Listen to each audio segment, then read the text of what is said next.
want to learn, you have to first listen.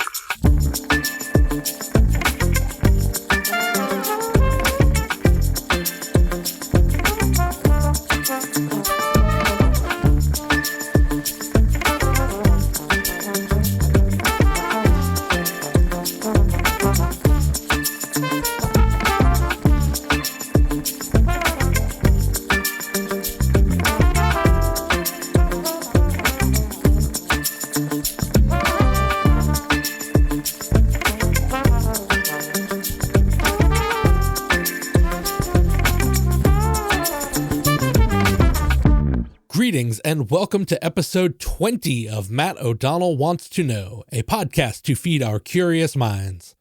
I'm Matt O'Donnell, and I want to know who you are. I want to know what you do. I want to know how long the USB-C cable is going to last. I am so tired of upgrading. I want to know what matters to you and why. I've spent the past 15 years as a professional bass player. That means I've covered a lot of miles and talked with a lot of people. I've found that the person deeply interested in a topic is often more interesting than the topic itself, and the bigger picture is found in the details. That makes for a fantastic excuse to share conversations with people who I think are great. This time on the podcast, I am joined by author, chef, and wonderful thinker, Michael Ruhlman. Part of me can't believe I just said those words out loud, but I'll get to that in a moment. When we last left each other, I said that I needed to refrain then from thinking about gushing about being at 20 episodes, which is where we find ourselves right now. I know it feels like I'm celebrating every few episodes, which is kind of true when you've only done 20. The sort of milestone ones come up a little more often. But in truth, every episode is sort of a mini milestone of its own. You hear from people all the time that they tried to start a podcast and they didn't realize how much work it was. I can definitely add my voice to that pile. It is a ton of work. There are ups and downs. Some cycles of getting things recorded and released is a trial. A few of them go like a breeze, but it is overall work that I very much enjoy. I also continue to keep my eyes on the prize with the notion that sticking to this will yield greater results the longer that it goes on. 20 episodes ago, I would have never been brave enough to have reached out to today's guest without imagining he'd never consider doing the show.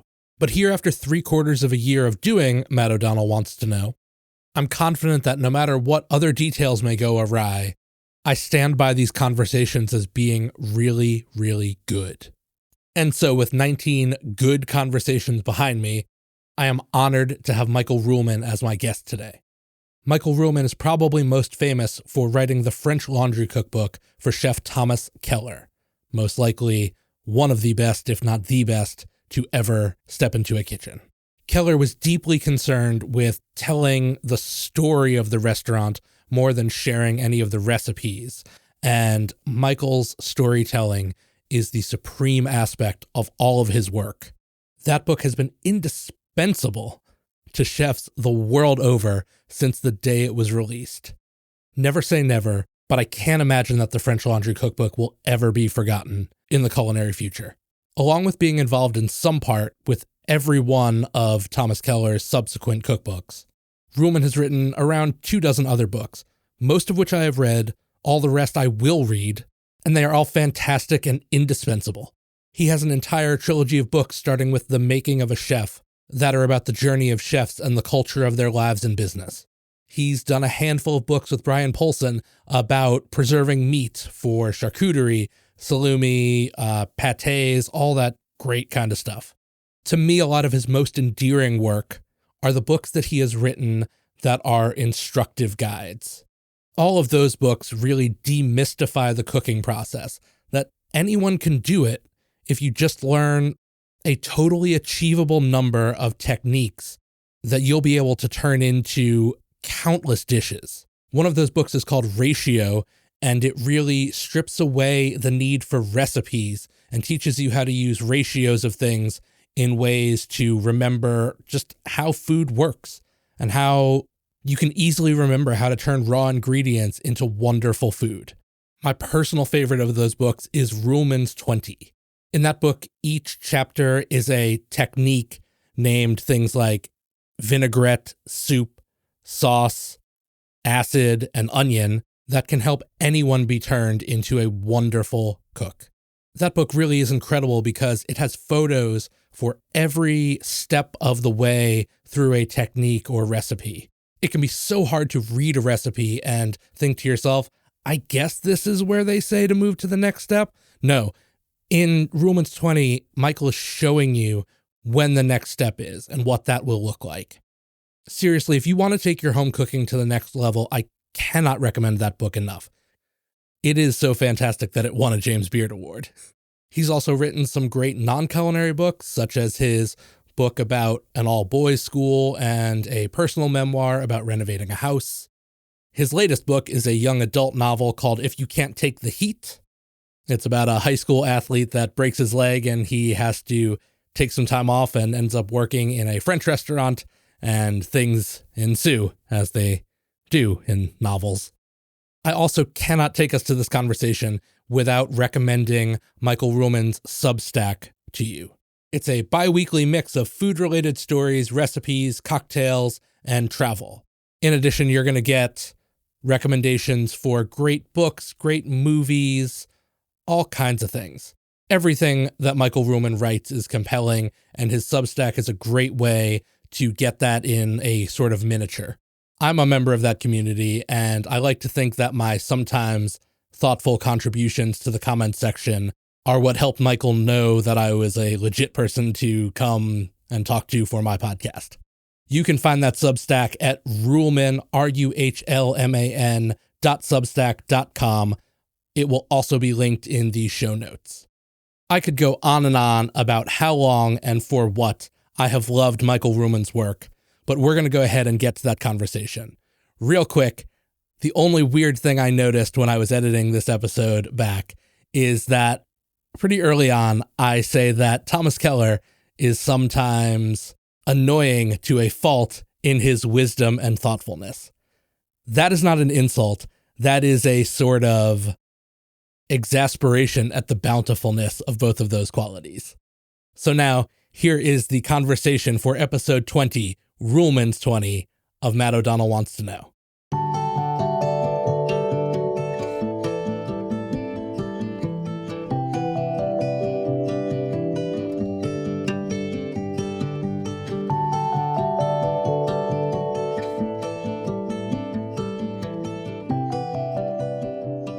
I see some of my books in the background.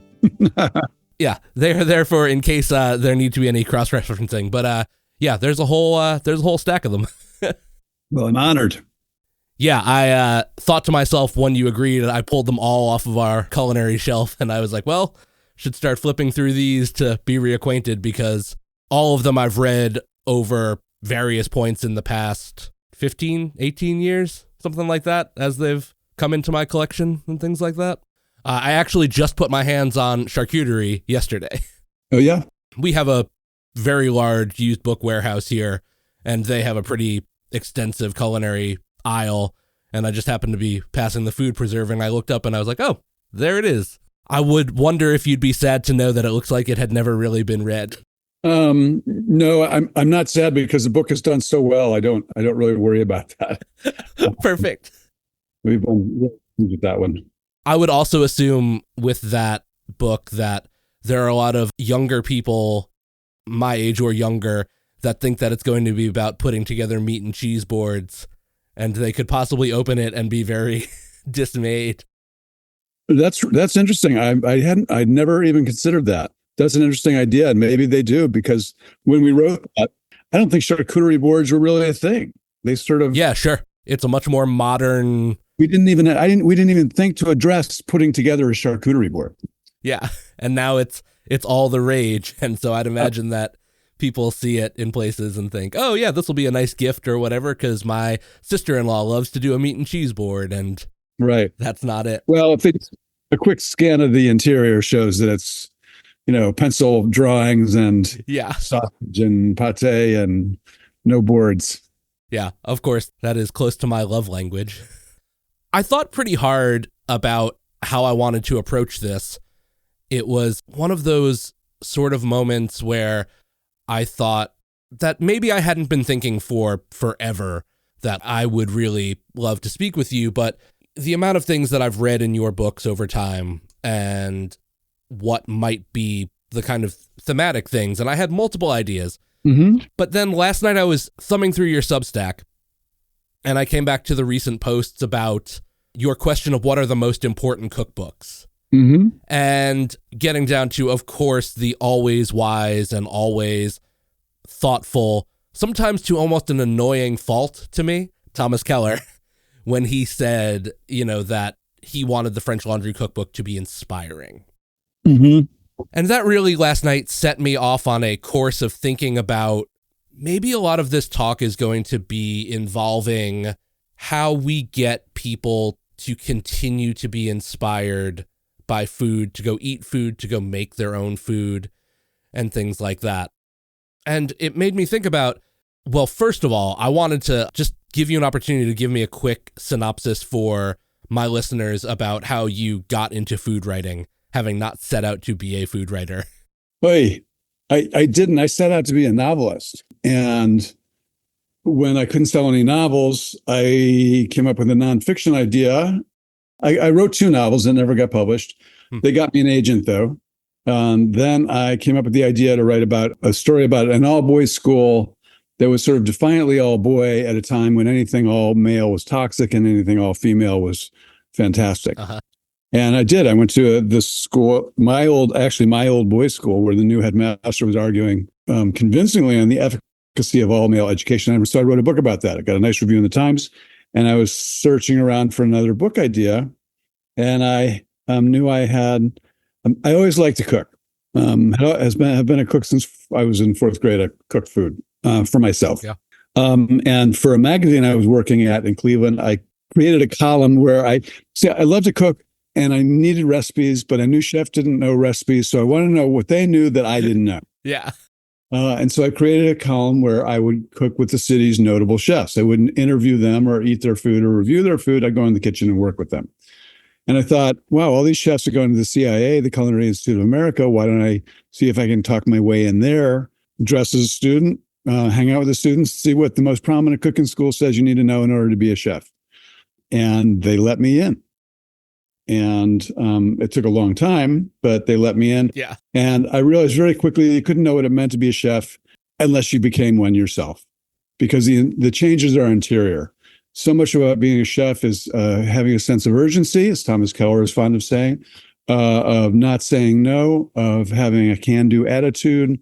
It's very internal, having the drive to do extraordinarily difficult work for a long time. And in order to write the book, I had to do that. And so I quickly, I write about this in The Making Chef. It's a rather dramatic story about a winter storm in which the chef kind of shamed me into getting into a class. And that day really changed me. I wasn't going to go to the school because it was a blizzard in the Hudson Valley. And he basically said, fine, Michael, you have your work and we have ours. We're chefs. We get there. We like it like that. Yeah. And I was so upset by this that I dug my car out of a pile of snow. I mean, literally, the only thing visible from the car was the passenger side mirror.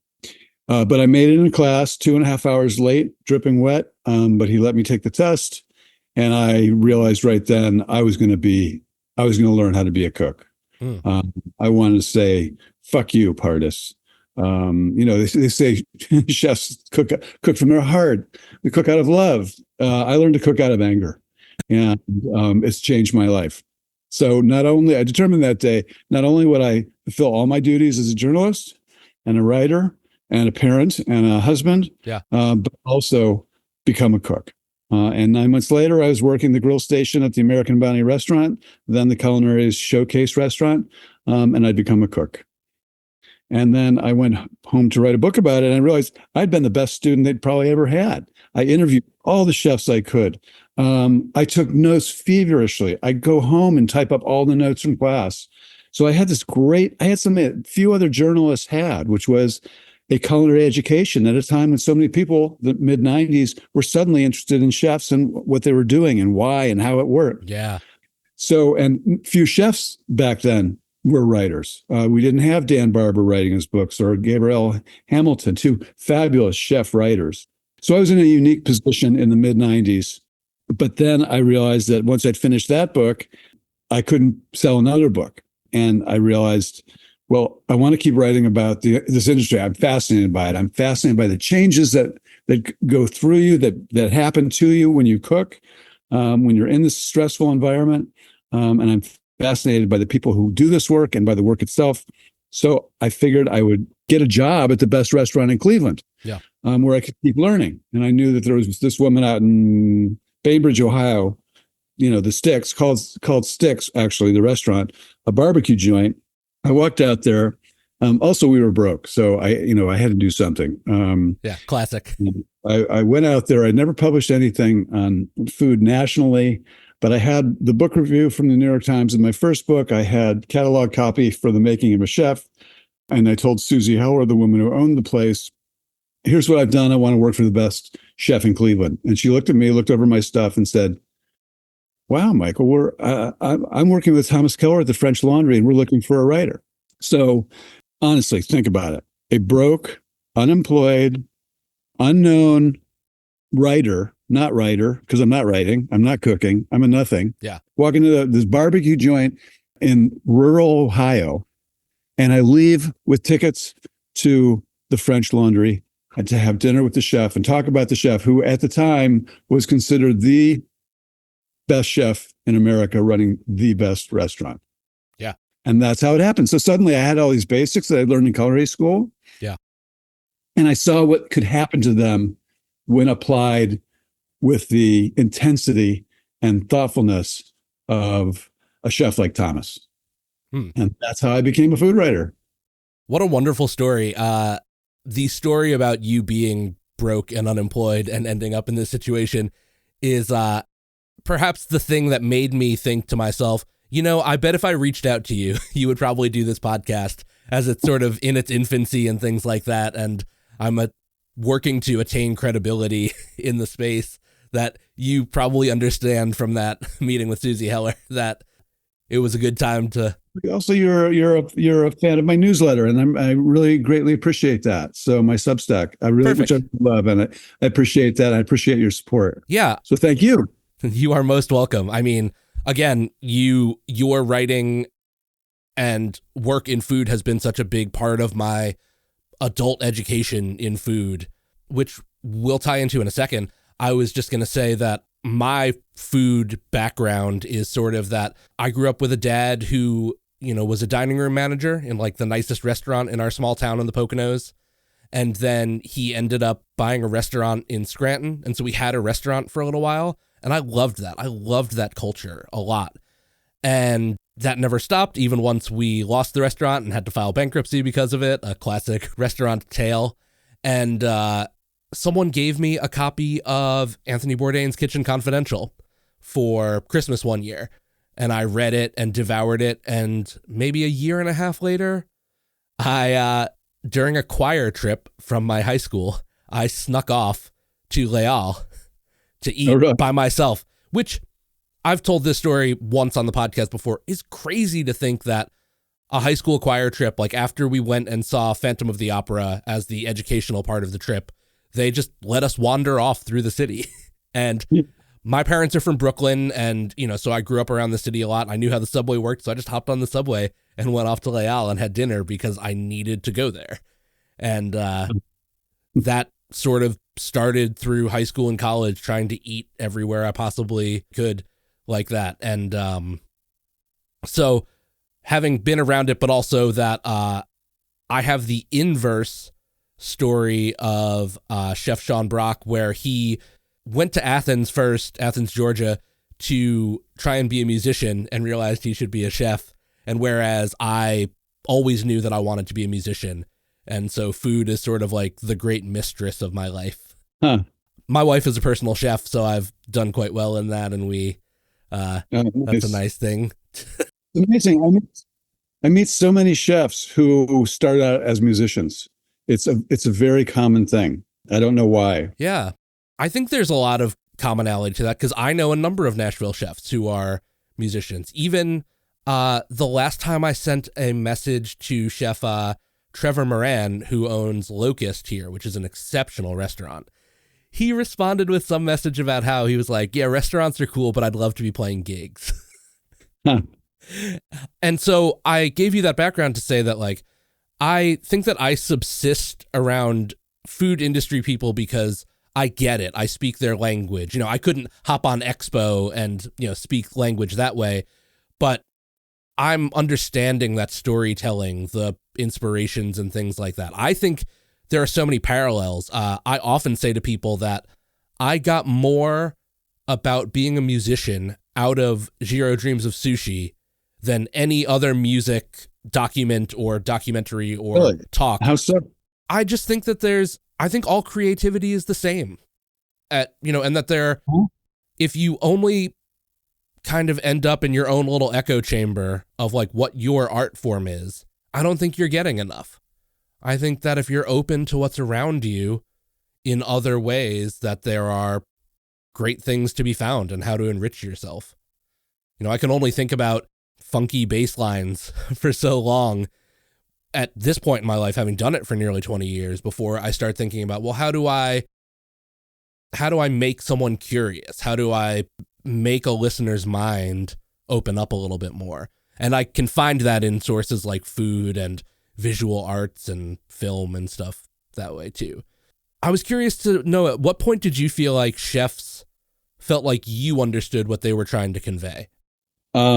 Like in terms of sort of like accepted in the community that way. Outside of the making of a chef part, I hate to hang our discussion so heavily on Thomas Keller, but, you know, at what point did like Thomas Keller know that you got it? There was a moment.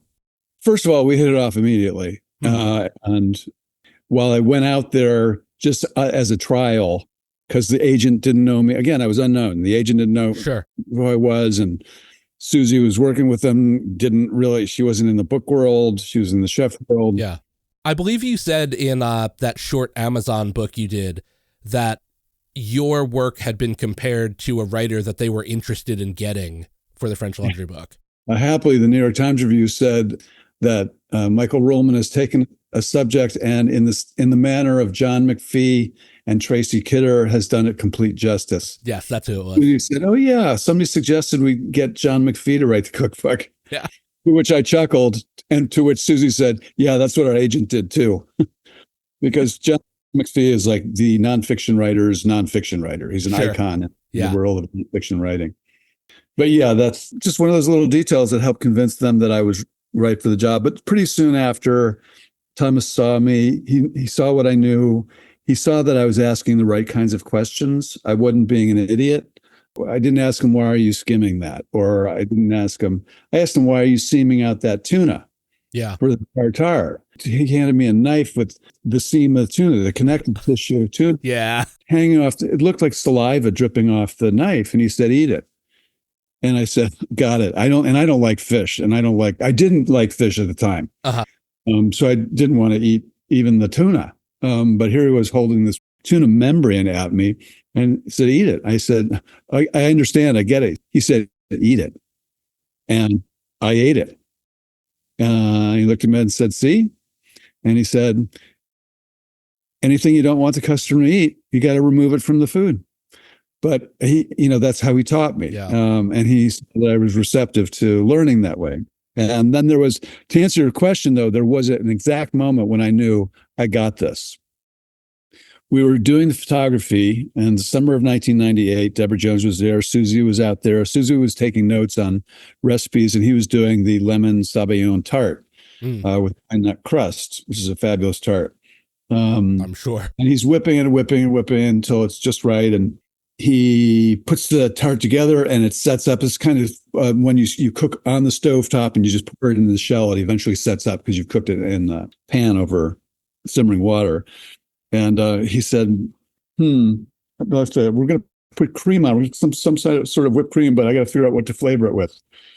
And then he said, I think I'm going to do honey. And he looked at me and said, why honey?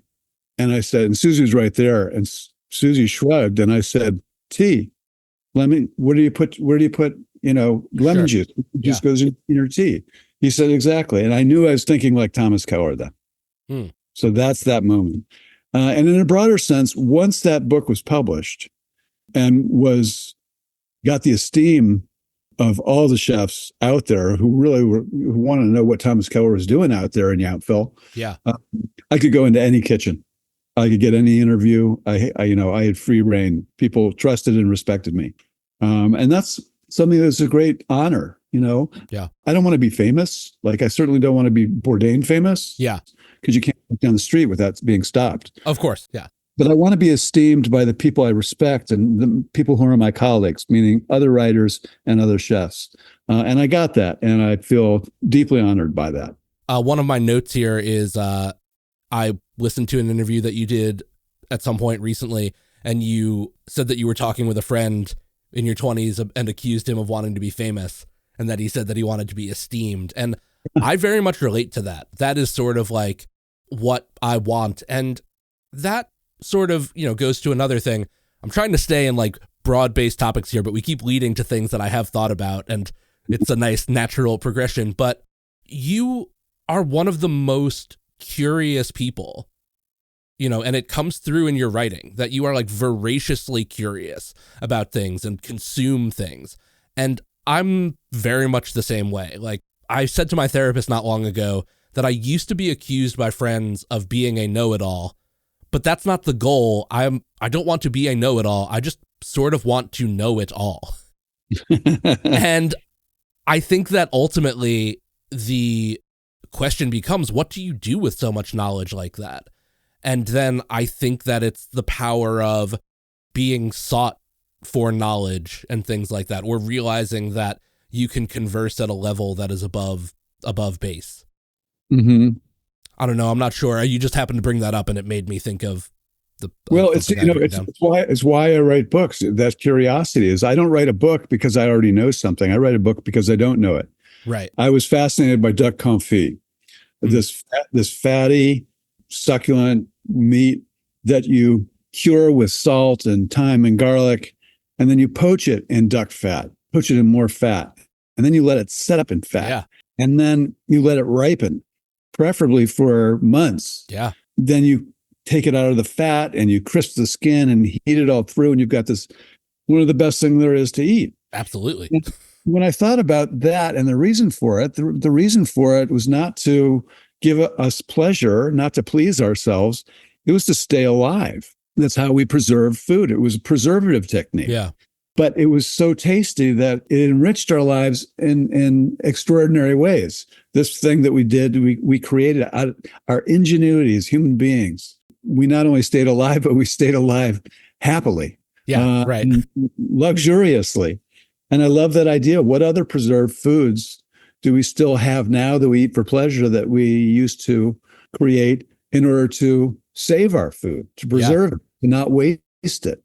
And that's how charcuterie really started, because of duck confit. I had interviewed Brian Polson for a New York Times assignment, and I knew he taught charcuterie, and I called him up and said, Brian, you want to do a charcuterie book with me? And he said, you bet. And that's how we created charcuterie.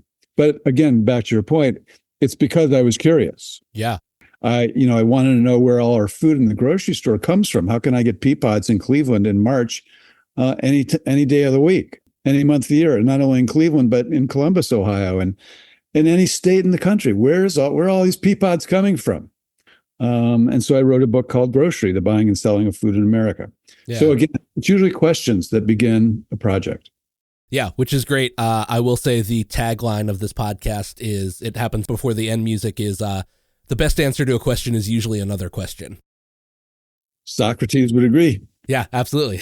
And so I love asking questions. That's why we're here. The first time that I know that I saw you, but didn't know who you were until later, was watching when you and Bourdain and Eric Ripert went to the French Laundry for a cook's tour, which, by the way, in brief, was that perhaps one of the greatest meals ever eaten by anyone, in the fact that Thomas made a different menu for each of you? I was by that time familiar with it because he did that for Susie, the agent, and me when I was out there to discuss writing his book. So I was versed with this and astonished by it, frankly. But he did go he went overboard. Every single course was different. Yeah. And then they had that brilliant coffee and cigarettes dessert for Bourdain. Was it great? Did you taste it? It was unfucking believable. I bet. They had infused cream with tobacco from a Monte Cristo cigar. Oh gosh. And it was just the kind of brilliant, a brilliant idea, beautifully executed. That's what they did at the French Laundry. That's what, so yeah, that was one of the great meals. Yeah. I really need to get out to the French Laundry sometime. I would love to go before, while Thomas is still, in charge of it. I've been to Per Se twice, most recently back in the spring, and both times have been, otherworldly meals. Good. I'm glad to hear it. I got to take my wife, and that was the first time she had been there. We went for our anniversary, and it was just a wild experience. I mean, it was as good as the first time, obviously. How could it be bad? But she's been to the French Laundry before, and so I absolutely have to get out there. It would be the thing. You do. It's extraordinary. Part of its extraordinary nature is just the sheer beauty of the place itself. Yeah. That really impacts your experience of the food. Sure. So it is important. Per Se, beautiful, but the French Laundry is truly a remarkable, special spot of earth. Yeah. Although the thing I feel about Per Se without the French Laundry to compare it to, I feel about Per Se that it is distinctively New York in the way that you would expect Keller to do that. I think you're right. It's a good point. Yeah, I would agree. Notwithstanding that it looks out over Columbus Circle, which is, again, distinctively New York. Right. But in its own way, I think it is special that way. And, I said food is my mistress, but New York is also definitely a mistress of mine. If my wife said that we could move there in the morning, I would do it wholeheartedly. We love it here. I'm in the West Village right now and just love New York, especially New York in the fall. Yeah. So beautiful. Gosh, autumn in New York is a jazz standard for a reason. It is not just the hyperbole of the melody. It is, the fact that it is something written based on that, utter beauty. On that truth. Yeah. So I think the heart of the matter here that I've been thinking about is that you occupy the entire spectrum of food publishing, like cookbooks for some of the greatest chefs that the world will ever see. But then, all of your books swing back towards possibly what would make someone that has no cooking experience cook well. How do you see going back to that thought about Keller saying that he wanted the French Laundry Cookbook to be inspiring? How do we inspire cooks now, or people that don't know how to cook? Because I find myself as someone who, through my 20s and stuff, I was my friend's friend who cooked. If there was a friend gathering, I was the person cooking. Some of that has been lost to time in marrying my wife, in that she is an exceptional cook, and everybody freaks out about her food. So maybe the only person sometimes that gets to enjoy my cooking is her. But I am stymied often, I think, by explaining the value of great cooking to people who don't know otherwise. And obviously, I'm not telling you anything you don't know by saying that your books like Ruhlman's 20 and Ratio and the Elements of Cooking help these very basic truths be conveyed to people. But one thing that maybe is the emblematic thing is we live in a world of TikTok recipes for people now. And one, how does that make you feel, and how do we combat that to make people truly care? Because I think that I just don't see a lot of people who truly care. Those are good questions. And I don't know. And yes, our relationship with food and food media has changed dramatically since I started writing about it. TikTok has both fascinating food and stupid food and ridiculous food and outrageous food. But, it's not, unless it's particularly stupid or particularly beautiful or particularly outrageous, it's not going to satisfy you. And even if those qualities do engage you, when you're done, they're going to be gone like, cotton candy. So I think the biggest thing is for me, and what I've always done, is to preach, I guess, if you will, about the importance of cooking our own food. When we cook our own food, our bodies are healthier, our families, our relationships are healthier, our communities are healthier, and the planet is healthier. Agreed. And it's more of a pleasure to be alive when you cook your own food, as opposed to ordering Domino's pizza or doing, cooking out of a bag or making rice-a-roni or something like that. The rice-a-roni is quite good. My wife's a big fan of rice-a-roni. Of course. It worked the other night with some beautiful pork chops, really good pork chops, breaded and fried with rice-a-roni and some salad. That was a good meal. Rice-a-roni is good. So I'm not a of course, that. And sometimes it fits the bill, and it was delicious. Our evening snack when we have a cocktail is Pepperidge Farm goldfish. Yeah.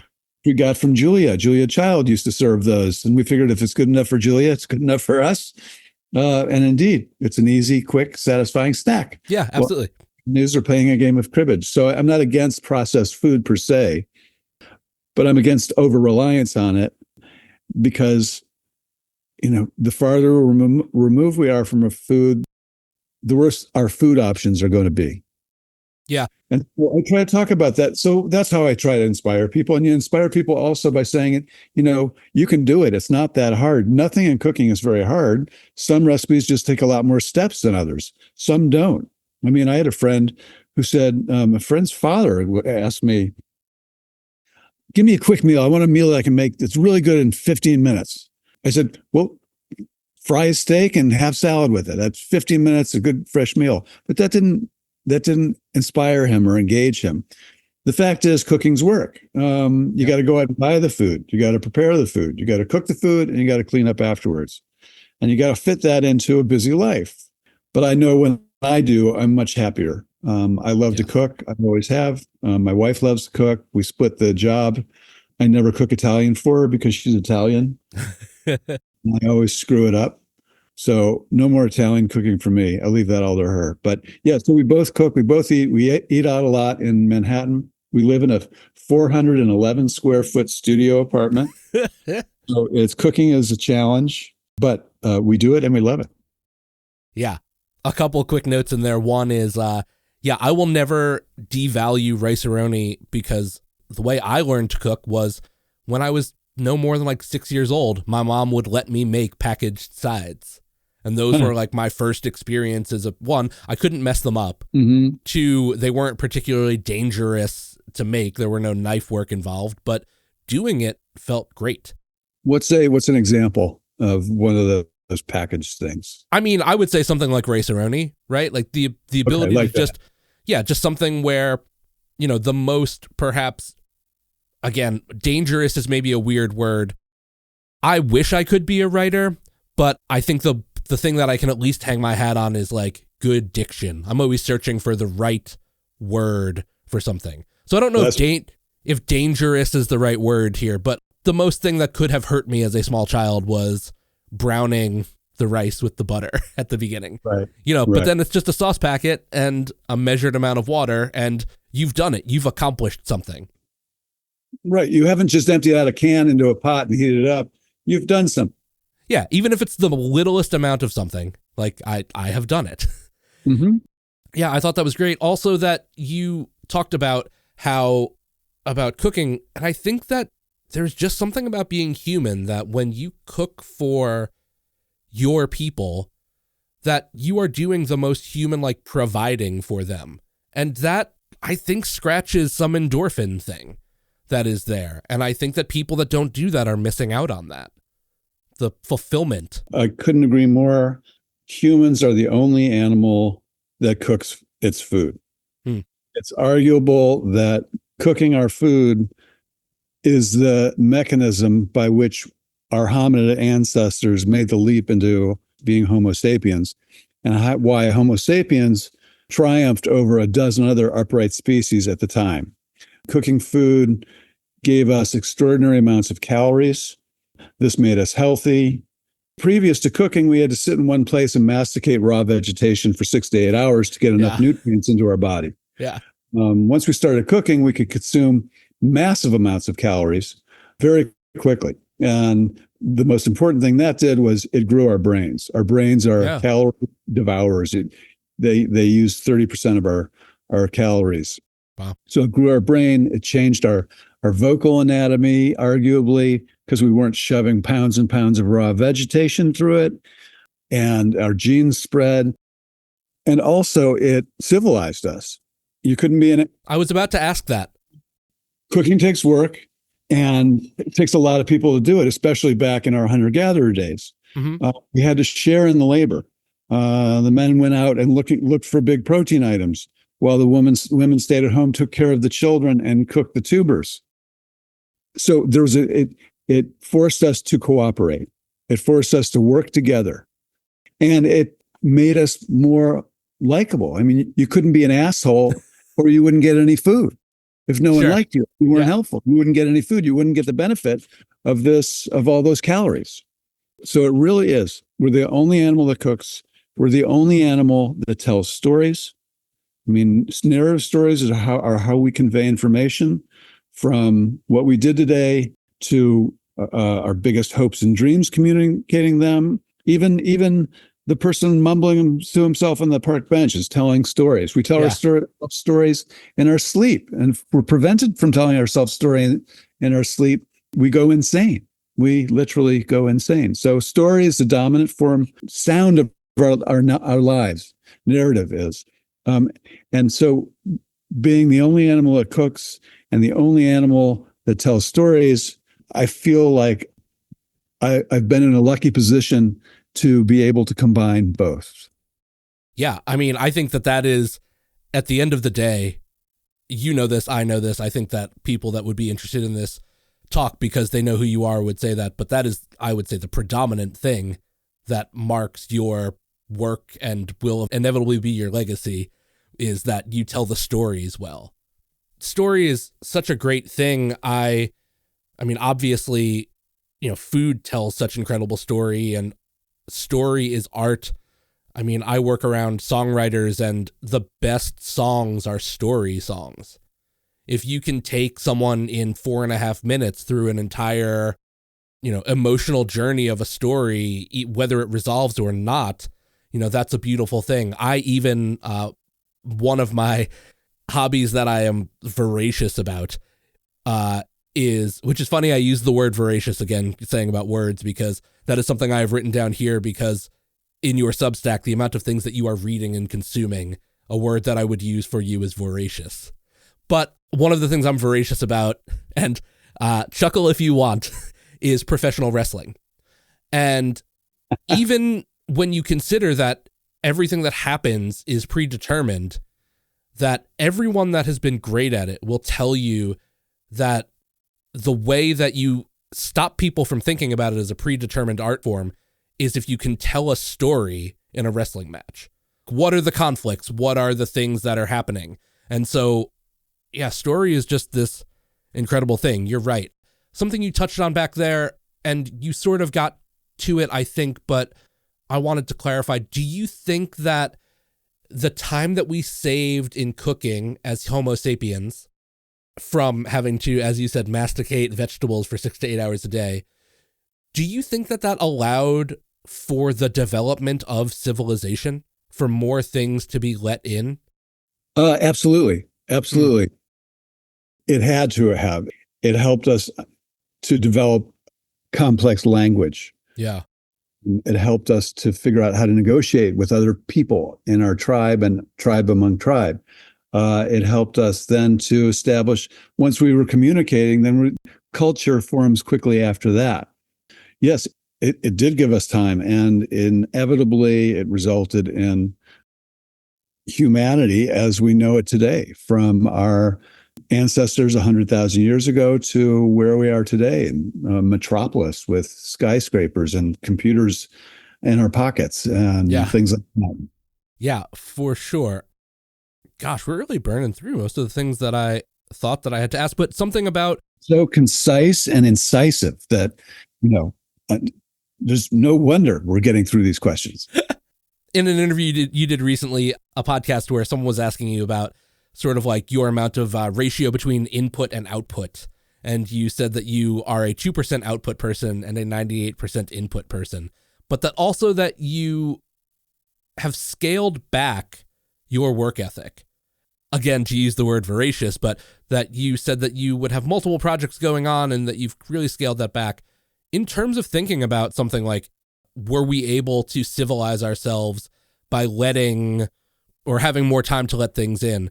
How have you found the time since you sort of have like scaled back that work and output? Are you letting more serendipity in these days? I certainly am.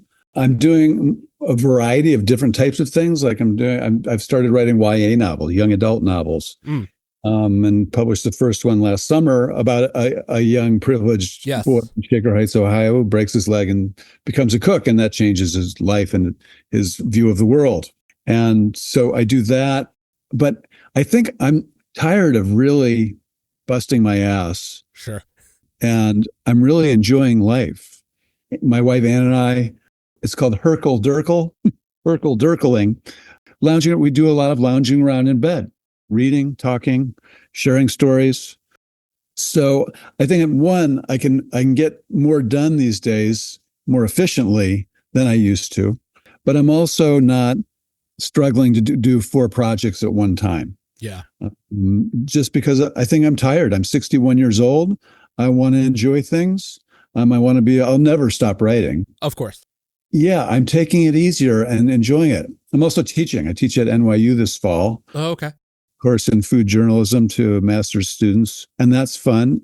Being in New York is endlessly distracting and wonderful. With literally countless fabulous restaurants, great theater, the newest movies, and just the people watching. We just love it. On Sunday, my wife and I had this most lovely afternoon going to an outdoor cafe on West 4th and West 10th Street and just people watched all afternoon. So it's a pleasure. I'm just, I'm just enjoying life right now, but I'm also doing work. I've got a book proposal that's in the works now. I've got the YA novel I've got to do. I've got teaching work to do. So I'm not completely dicking around. I've got to sit here, but it's not. I used to get up at 7:30 to be at work by 8:30, work for 4 hours, take 3 hours off, work for 3 more hours, have dinner, then work some more after dinner. Those days are done. I hope. Yeah, sure. They aren't getting really poor.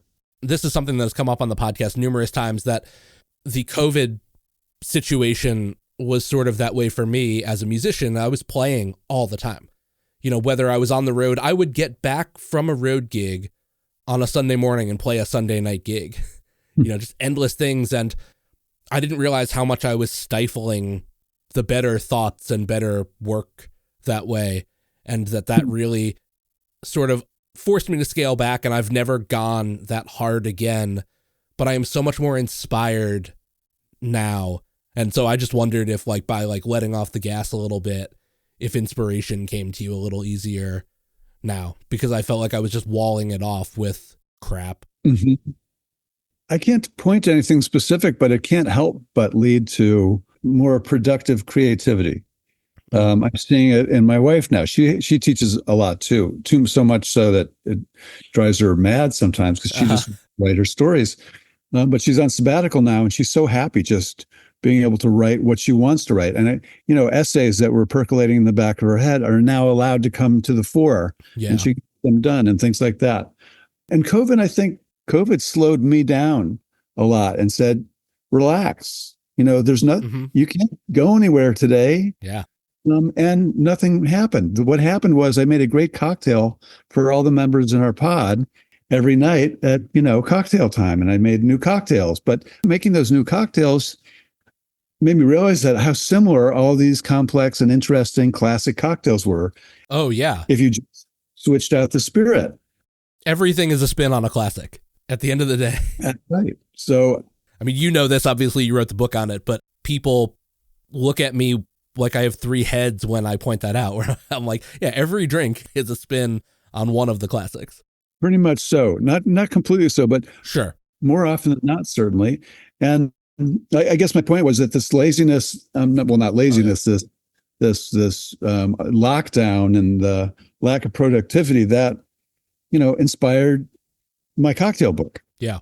That's where that came from not doing anything except mixing everybody a cocktail at the end of the night. Yeah. Turned into a book. I wanted to ask you, perhaps for my own personal and selfish reasons, I don't drink anymore, not from any problematic standpoint. Alcohol just makes me feel bad.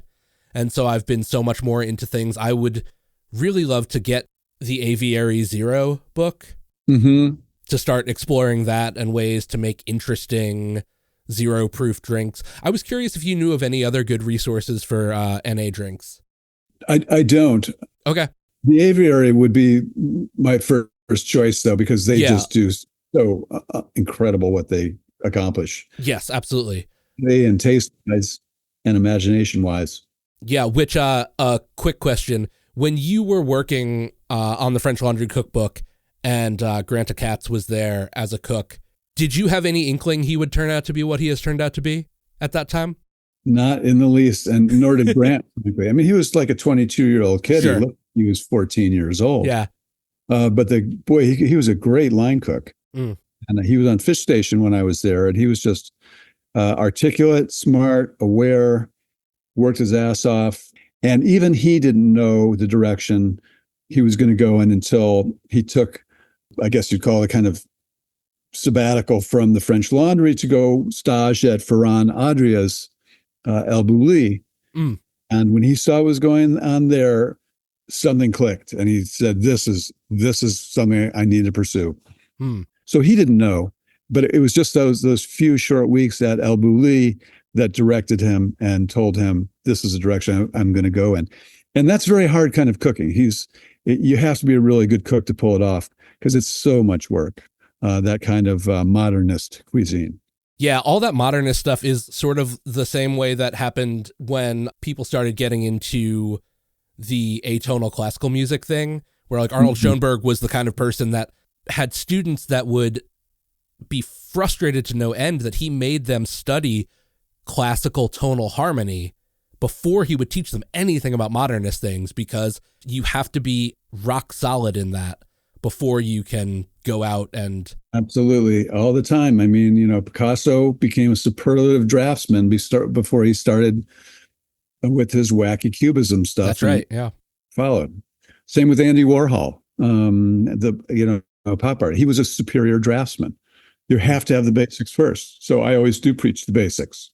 Yeah. Clearly, in all the writing that you do, that is, have these basics, that'll be incredible. Oh, I can't forget to ask you about this, because you might have some idea.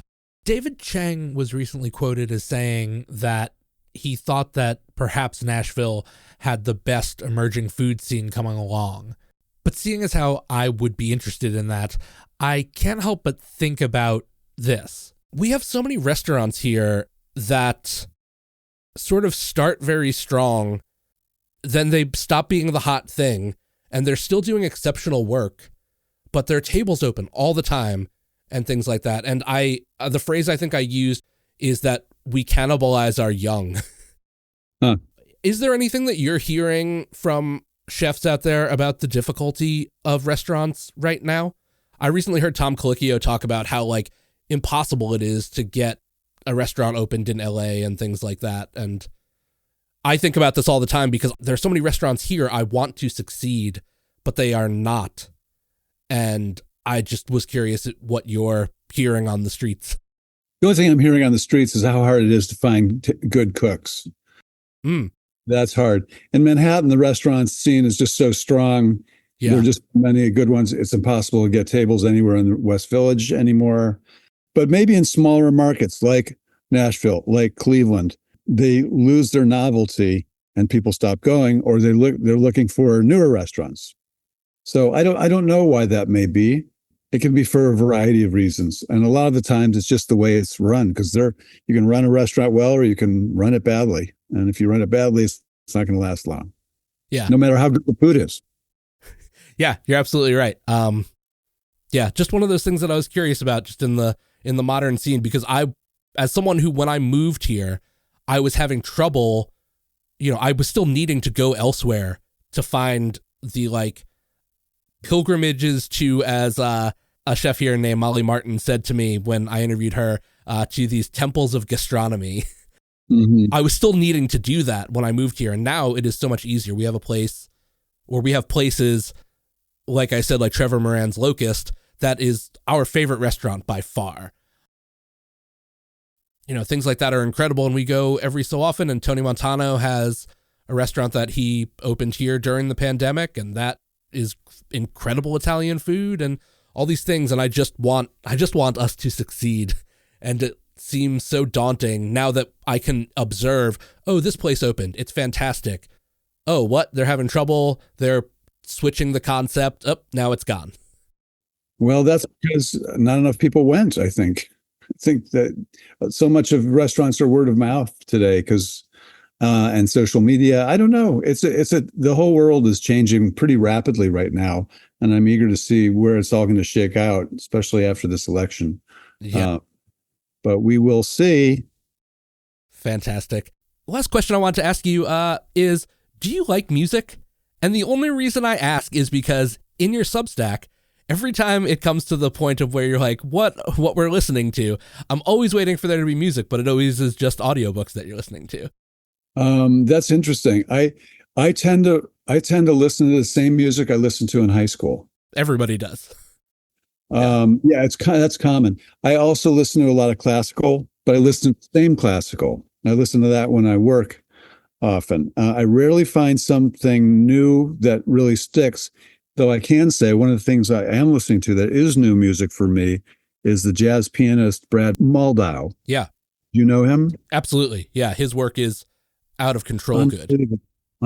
So I'll have to mention that in the next newsletter, what we're listening to. That's a great idea. But the problem is I don't listen to a lot of new stuff and don't know how to find it. This came about through a friend who said, you got to listen to this. This is amazing.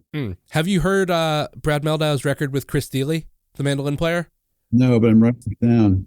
It's challenging, but it is ultimately rewarding, especially if, as it seems to be that you are a person that understands classical music and in a way that a lot of people don't necessarily grab onto and appreciate. I will search for it on Spotify. It's out there. Well, gosh, we are right about that time. This is going to be episode 20 of the podcast, which I didn't intend at all until literally right before my wife left for a while. And I was like, oh, it'll be episode 20. And then I thought, I have successfully changed Ruhlman's 20 from a possessive into a contraction, because now this is Ruhlman is 20. So what a great thing. Again, I cannot thank you enough for doing this. And I hope that you had a good time. And I hope that this conversation lands in the ears of some great people and we can maybe inspire some folks together. I do too. It's been fun. I always love conversation with artists, with storytellers, with people who read, people who cook. So thank you for the conversation. Awesome. Thank you so much.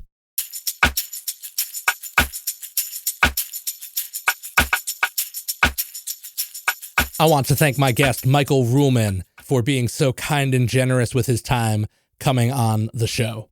In hindsight, there were so many things that we could have covered, so many questions I could have asked, a few that I thought of right afterward later that afternoon, but we set aside an hour and I think that I made the most of it. Maybe next time Michael puts out a kick-ass book, I will ask him back on and we'll talk about a bunch of other things. Thank you so much for being here for this episode. If this is your first episode, if it's your 5th episode, if it's your 7th, if, God, you've been here for all 20 of them, thank you so much for supporting Matt O'Donnell Wants to Know. This show is a joy to produce, and I really only get to do it because of the enthusiasm that is shown back to me. That said, our work is never done. Please like, share, subscribe, rate, review, all the things you can do with a podcast to help get the word out. I would appreciate it if you continued to do those things. If you are looking for the show on Instagram, you can find it at Matt O'Donnell Wants to Know. My own page there is at Matt O'Donnell. There is a website coming. I keep saying it, but still not yet. If you have questions, comments, concerns, anything you want to say to me or ask me, if you want to be the one that wants to know, you can email me at mattodonnellwantstoKnow@gmail.com. Also right there, if you would like a sticker from the show. I'm still giving them out for free, so tell me you want one, give me your address, I'll get it out to you. That is going to do it. I still kind of can't believe I had Michael Ruhlman on the show. Take care of yourselves. And remember, as Socrates would love, the best answer to a question is usually another question. See ya.